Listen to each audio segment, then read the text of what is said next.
C'est peut-être ce que nous allons appeler une aventure ambiguë en cette belle journée ensoleillée de cette période estivale, où nous entamons un voyage d'une découverte insolite à moto dans une localité de l'arrière-pays, le temps d'un trajet Douala-Bodipupa.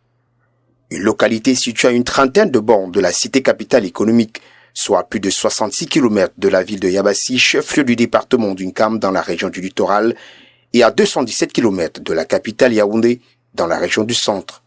Partant de Douala, nous avons une vague idée de ce qui nous attendait. Du carrefour Cité des Palmiers, notre lieu de départ, nous traversons avec fracas les quelques kilomètres nous reliant au PK14, dû au mauvais état de la route, première difficulté apparente de la voirie urbaine. Mais nous sommes super estomaqués, une fois au PK14 justement, de faire le constat de l'étroitesse de la chaussée, dû à l'incivisme des usagers, d'où le trio commerce, taximène et mototaximène dictent leur loi, chacun indiquant la responsabilité de l'autre. La traversée n'est pas du tout aisée sur ce bitume au signe avéré de fatigue. À ce stade, la prudence est la règle d'or, de peur d'heurter quelqu'un afin d'éviter la furie d'une population en colère.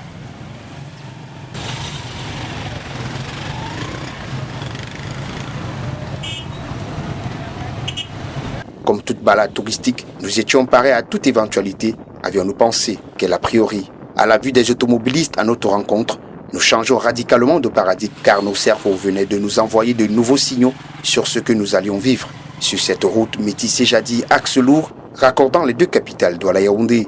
Nous croisions de gros porteurs avec des chargements de bois de grume et de granulés à quelques encablures du campus de l'université de Douala sur une route assez irréelle où un tas d'immondices côtoie la clôture de ce haut lieu de science.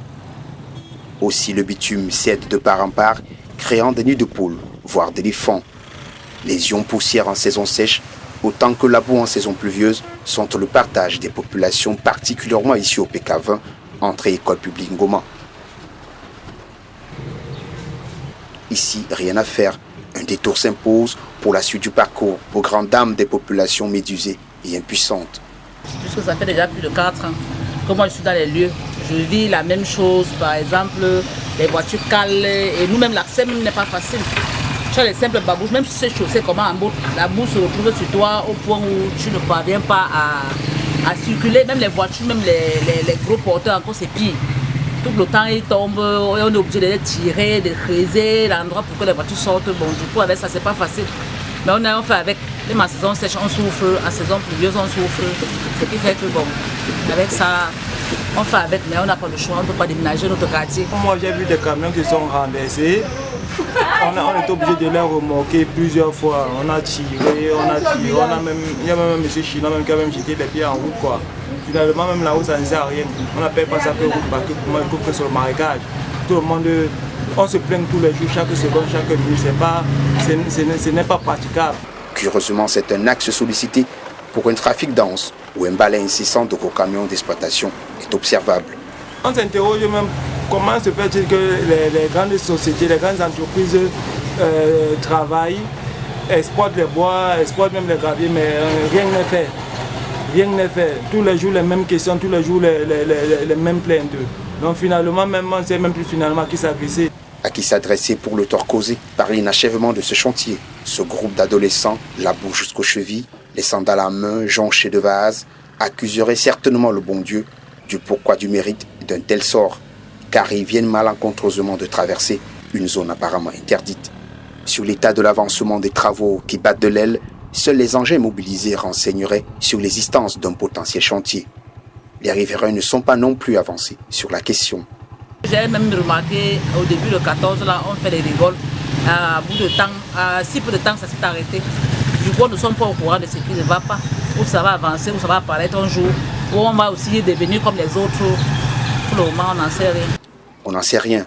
Réponse rhétorique pour ces concitoyens qui rêvent eux aussi d'un développement une fois la route terminée.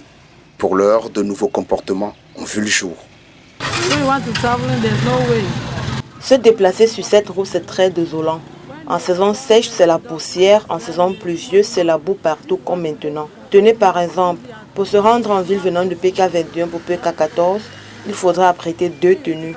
Une fois à 14, l'on change de tenue. Vous voyez, c'est très difficile pour nous.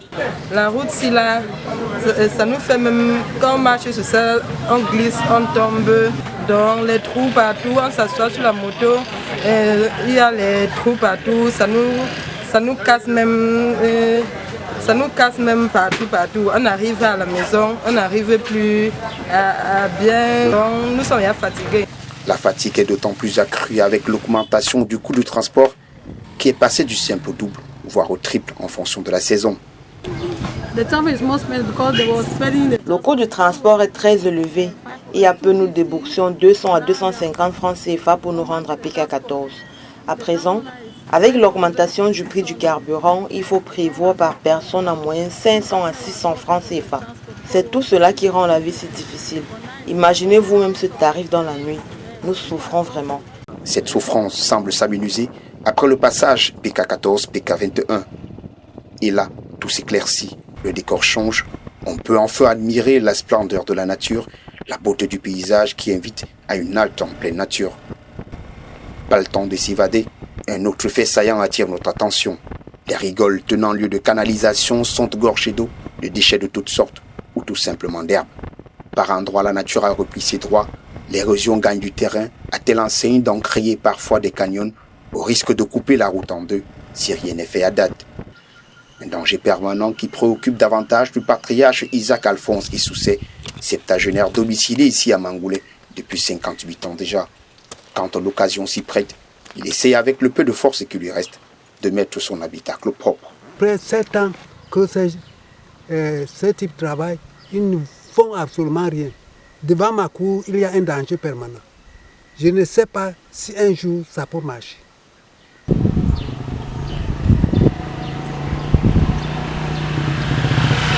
La brève et furtive causerie éducative avec l'ancien Issousset nous a permis de comprendre le profond malaise en ces lieux. À une dizaine de kilomètres de notre point de chute Bonne-Poupa, un autre obstacle nous fait front. Un tronçon de 50 mètres de gravier abrupt à braver. Même notre caméra a été mise à rude épreuve. Alors que nous croyons sortis d'affaire, pour un ouf de soulagement pour l'échappée belle, un ultime obstacle, obligé de descendre. Un véhicule après l'autre. Il faut soigneusement négocier ce petit bourbier, presque insignifiant, sur cette colline, mais bien profond. Un souffle profond pour mon compère Michel et moi, à la vue de la plaque indiquant l'entrée du lycée de Bonne-Poupa. Grande satisfaction pour cette sacrée balade effectuée en presque 2 heures.